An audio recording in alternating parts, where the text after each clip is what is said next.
આઈ એમ વૈતી હેતલ પેસવાની. આજે આપણે વૃદ્ધાવસ્થા વિશેની ડિસ્કસ કરીશું. વૃદ્ધાવસ્થા શું છે, તેમાં શું શું તકલીફો પડે છે. જનરલી આપણે જોઈએ છીએ કે જન્મ્યા ત્યારથી આપણે એક દોડ ચાલુ થઈ ગઈ છે. ફક્ત થોડોક સમય બાળપણમાં પસાર કર્યો અને પછી આપણી અંદર અવેરનેસ આવી ગઈ કે હું સારામાં સારું ભણીશ તો સારામાં સારું પૈસા કમાઈશ, સારામાં સારા પૈસા કમાઈશ તો સારી જિંદગી રન કરીશ. અને બધી જ વસ્તુ આપણે એચીવ કરી. ખૂબ જ મહેનત કરીને ભણ્યા પછી ખૂબ જ સારો બિઝનેસ કર્યો, નોકરી કરી, વોટ એવર. પણ એનાથી આપણે ખૂબ જ સારું અર્નિંગ પણ કર્યું.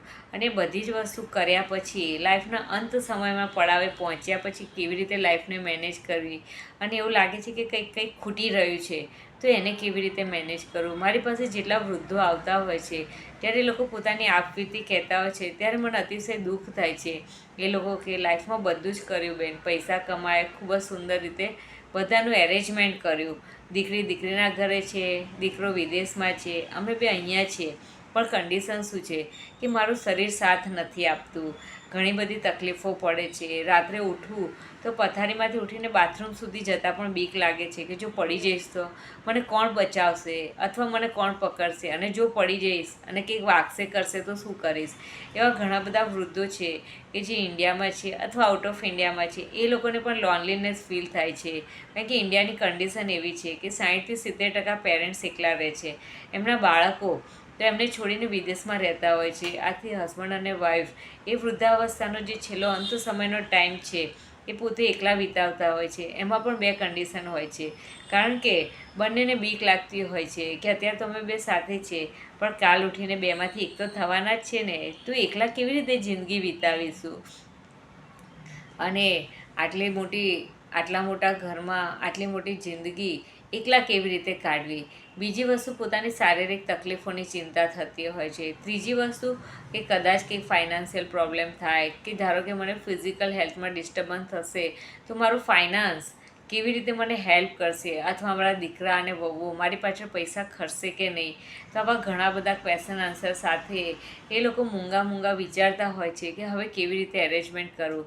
મિત્રો સમજો કે લાઈફમાં દરેક વખતે દરેક પડાવ આવવાનો જ છે. તો શું તમે તમારા બાળપણનું મેનેજમેન્ટ કર્યું, તમારું કેરિયરનું મેનેજમેન્ટ કર્યું, તમારું પ્રોફેશનલ ફિલ્ડ મેનેજ કર્યું, તમે તમારા બાળકોનું મેનેજમેન્ટ કર્યું, પણ શું તમે તમારા ખુદ માટે કોઈ મેનેજમેન્ટ કર્યું છે? જો નહીં કર્યું તો છેલ્લી વૃદ્ધાવસ્થા અતિ તકલીફમાં જશે, કારણ કે વૃદ્ધાવસ્થા એ જીવનનો છેલ્લો તબક્કો છે. અને એ તબક્કા માટે જો તમે અત્યારથી મેનેજમેન્ટ કર્યું હશે તો તમે પાછળની વૃદ્ધાવસ્થા પરફેક્ટલી સ્પેર કરી શકશો, એને પણ એન્જોયમેન્ટ સાથે કરી શકશો, કે છેલ્લે સમય સુધી તમારે કોઈની સેવા નહીં લેવી પડે. તમે જુઓ, તમે જે આ વસ્તુ ફીલ કરો છો એની સામે ઘણા એવા પણ વૃદ્ધો છે કે જે લોકો 90-95 વર્ષે પણ એક્ટિવ છે, અને સાથે પોતાનું બધું જ કામ જાતે પણ કરી રહ્યા છે, અને સોશિયલી પણ એક્ટિવ છે. તો શું તમે જોવા માગો છો કે એ લોકો કેવી રીતે એક્ટિવ છે, એમને કઈ લાઈફસ્ટાઈલ અપનાય છે, એમની પોતાની લાઈફસ્ટાઈલમાં કયા મોડિફિકેશન કર્યા છે કે જેનાથી એ સારી લાઈફ સ્પેન્ડ કરી રહ્યા છે. નેચર એગ્રી પંચકર્મ ક્લિનિકમાંથી તમારા જેવા વૃદ્ધો માટે એક સ્પેશિયલ સર્વિસ પ્રોવાઈડ કરવામાં આવે છે. દર મહિનાના પહેલા સોમવારે સાંજે 4 થી 7 દરેક વૃદ્ધો માટે અહીંયા ફ્રી કન્સલ્ટેશન કેમ્પનું આયોજન કરવામાં આવે છે. ફક્ત મહિનામાં અમે એક વખત તમને આ સર્વિસ પ્રોવાઈડ કરી શકીશું. તો તમે as early as possible registration કરાવી શકો છો. બીજી વસ્તુ કે અમે એક સાથે 10થી વધારે જણને લઈ શકીએ એમ નથી, કારણ કે દરેકની સાથે અમારે અડધો કલાક તો આપવો જ પડે. પણ સ્પેશિયલી સેવાની દ્રષ્ટિએ નેચર પંચકર્મ ક્લિનિકમાં સેવા અને આ ફેસિલિટી તમારા લોકો માટે ઉપલબ્ધ કરવામાં આવી છે કે જેનાથી તમે એક તમારી પરફેક્ટ લાઈફસ્ટાઈલ બનાવી શકો. અત્યાર સુધી બધાયનું પ્લાનિંગ કર્યું, પણ હવે આપણે આપણું ખુદનું પ્લાનિંગ કરીશું, અને એના માટે અમે તમારું અહીંયા ફ્રીમાં એક્ઝામિનેશન કરીશું. એક્ઝામિનેશન કર્યા પછી તમારો એક પરફેક્ટ પ્લાનર બનાવીને આપીશું. તમે એને ફોલો કરો અને પછી તમારા અનુભવો અમારી સાથે શેર કરજો. એના માટે તમારે રજિસ્ટ્રેશન કરાવવું જરૂરી છે. બીજી વસ્તુ કે 65 અપ જે વૃદ્ધો છે તેના માટે જ આ ફેસિલિટી અવેલેબલ છે. એટલે જે લોકો 65 વર્ષથી ઉપરના છે એ લોકોએ તમારું આધાર કાર્ડ સેન્ડ કરવાનું રહેશે. તમારું આધાર કાર્ડમાં તમારી પરફેક્ટ એજ હશે, એ પરથી તમારું રજિસ્ટ્રેશન થશે, અને રજિસ્ટ્રેશન થયા પછી દર મહિનાના પહેલા સોમવારે તમારે અહીંયા એક્ઝામિનેશન માટે બતાવવા આવવાનું રહેશે. તો બને એટલું વહેલા રજિસ્ટ્રેશન કરાવી દો.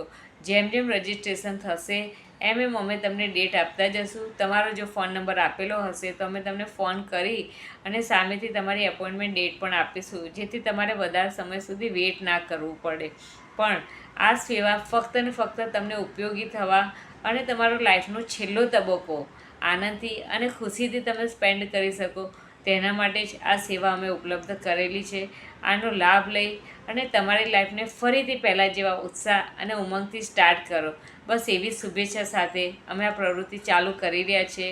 છતાંય તમને આમાં કોઈ બીજી એક્ટિવિટી એડ કરવાની ઈચ્છા હોય તો પણ આપણે એડ કરીશું. તમારા અનુભવ અમારી સાથે શેર કરજો. આનો પર્પઝ ફક્ત એટલો જ છે કે તમે ખુશીથી અને આનંદથી જીવનનો છેલ્લો પડાવ પણ એન્જોય કરો. થેન્ક્સ.